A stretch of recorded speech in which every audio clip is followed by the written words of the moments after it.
مولاي صل على حبيبك المصطفى سلم يا ربي على نبيك المجتبى. آج کل آپ لوگوں نے سنا ہوگا کہ ایک ٹرم بہت زیادہ استعمال کی جاتی ہے اور وہ ہے پلیجرزم.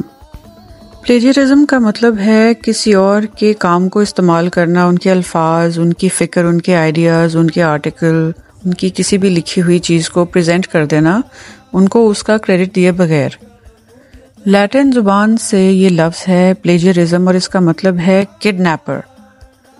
اور پلیجرزم کو چوری، ڈس آنیسٹی، بریچ آف ٹرسٹ وغیرہ بھی سمجھا جاتا ہے. ایک اور اسی طرح سے لفظ ہے، اسے کہتے ہیں کاپی رائٹ. یہ بھی آپ نے سنا ہوگا، کاپی رائٹ. کاپی رائٹ کا مطلب ہے کہ کسی کے لکھے ہوئے آرٹیکل، بک وغیرہ کو کاپی رائٹس اگر حاصل ہوں تو اس کا مطلب یہ ہے کہ آپ اس کی لکھی ہوئی چیز یا آرٹیکل یا کتاب کو آپ استعمال نہیں کر سکتے ان کی اجازت کے بغیر.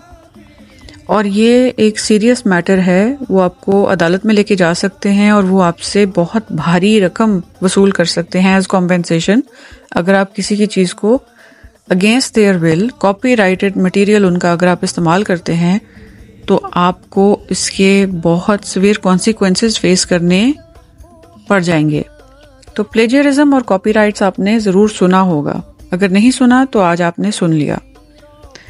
تو ایک انسان اگر کچھ لکھتا ہے تو اس کی وہ انٹلیکچوئل پراپرٹی ہوتی ہے. اگر وہ کچھ لکھ رہا ہے، کوئی لکھاری، کوئی رائٹر، کوئی لٹریری ورک اگر وہ کرتا ہے، کتاب کی صورت میں، آرٹیکل کی صورت میں، میگزین کی صورت میں، ایون ویب سائٹ پہ اگر وہ کچھ لکھتا ہے، کوئی برانڈنگ کرتا ہے کسی چیز کی، کسی پروڈکٹ کی، تو ایون یہاں تک کہ آج کل انفلوئنسرز اپنی ٹویٹس اور اپنے کوٹس تک کو پلیجرزم میں ڈال دیتے ہیں اور لوگ پکڑ بھی لیتے ہیں کہ یہ بات تو فلاں نے کہی تھی، آپ نے کہہ کے اپنا نام کیوں لگا دیا، اور ایسے کئی لوگوں کو کینسل بھی کیا گیا ہے.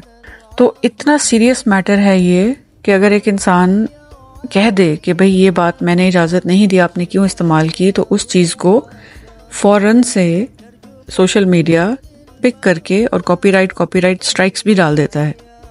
اتنی تمہید کی کیا ضرورت تھی؟ کاپی رائٹ سٹرائک کا کیا مطلب ہوتا ہے یہ آپ کسی انفلوئنسر سے پوچھیں، کسی یوٹیوبر سے پوچھیں، کسی بھی جین زی والے سے جو کہ سوشل میڈیا استعمال کرتا ہے، آپ ان سے پوچھیں کاپی رائٹس کیا ہوتی ہیں. اب آتے ہیں ہم قرآن کے بارے میں بات کرتے ہیں. قرآن اللہ کی کتاب ہے، اللہ تعالیٰ کو اس کی کاپی رائٹس حاصل ہیں. ہم اللہ کی کتاب کا ایک نقطہ بھی چینج نہیں کر سکتے. ہم اللہ کی کتاب کو ذرا سا بھی مس انٹرپریٹ نہیں کر سکتے، ہم اس کا ترجمہ بھی غلط نہیں کر سکتے، ہم اس کی انٹرپریٹیشن بھی غلط نہیں دے سکتے. کیوں کہ اللہ کو قرآن کی کاپی رائٹس حاصل ہیں. اگر ہم خدا نہ خواستہ، اللہ نہ کرے، قرآن کو مس انٹرپریٹ کریں گے، مس ریپرزینٹ کریں گے، اس کا نقطہ بھی ادھر سے ادھر کریں گے، تو اس کے سیویئر کانسیکوینسز ہو سکتے ہیں، اس سے زیادہ سیویئر جو کہ ایک انسان کی کتاب کے ساتھ رد و بدل کرنے میں اگر وہ آپ کو جیل لے کے جا سکتا ہے، تو سوچیں کہ رب کائنات آپ کو کتنا سیریسلی پنش کر سکتا ہے اس چیز کو لے کے اگر آپ نے اس کی کتاب میں کوئی بھی چینجز کیے اس کی مرضی کے بغیر. نہ آپ اپنے مطلب نکال سکتے ہیں اپنی مرضی سے، اور نہ ہی آپ اس کو ادھر سے ادھر یا ادھر سے ادھر کر سکتے ہیں. ایک نقطہ بھی آپ اس کا بدل نہیں سکتے اپنی مرضی سے. اس لیے بہت زیادہ احتیاط کرنی چاہیے، اور اس کی میں ایک مثال آپ کو دیتی ہوں. ہم کوئی بھی کام شروع کرنے سے پہلے، خاص طور سے قرآن پڑھنے سے پہلے، ہم اعوذ باللہ من الشیطان الرجیم کہتے ہیں اور بسم اللہ الرحمن الرحیم کہتے ہیں. دونوں کے آخری لفظ پر غور کریں. اعوذ باللہ من الشیطان الرجیم، بسم اللہ الرحمن الرحیم. رجیم اور رحیم میں صرف ایک نقطے کا فرق ہے. رجیم اور رحیم میں صرف ایک نقطے کا فرق ہے. ایک دفعہ اور سن لیں. رجیم اور رحیم میں صرف ایک نقطے کا فرق ہے. ایک سوراخ ایک کشتی کو ڈبو دیتا ہے، اسی طرح ایک نقطہ رحیم سے رجیم بنا رہا ہے ایک لفظ کو۔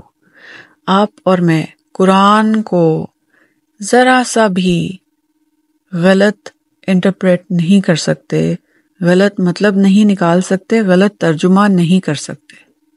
کچھ لوگوں کو بہت زیادہ شوق ہوتا ہے محاورتاً ترجمے کرنے کا، ان کو انتہائی کیئرفل ہونا چاہیے، کیونکہ اس کتاب کی کاپی رائٹس اللہ کے پاس ہیں، اور جب اللہ پکڑ کرے گا اور کٹہرے میں لے کے جائے گا عدالت کے، تو وہ سب سے بڑا فیصلہ سنانے والا ہے اور سب سے زیادہ بدلہ لینے کی طاقت رکھتا ہے۔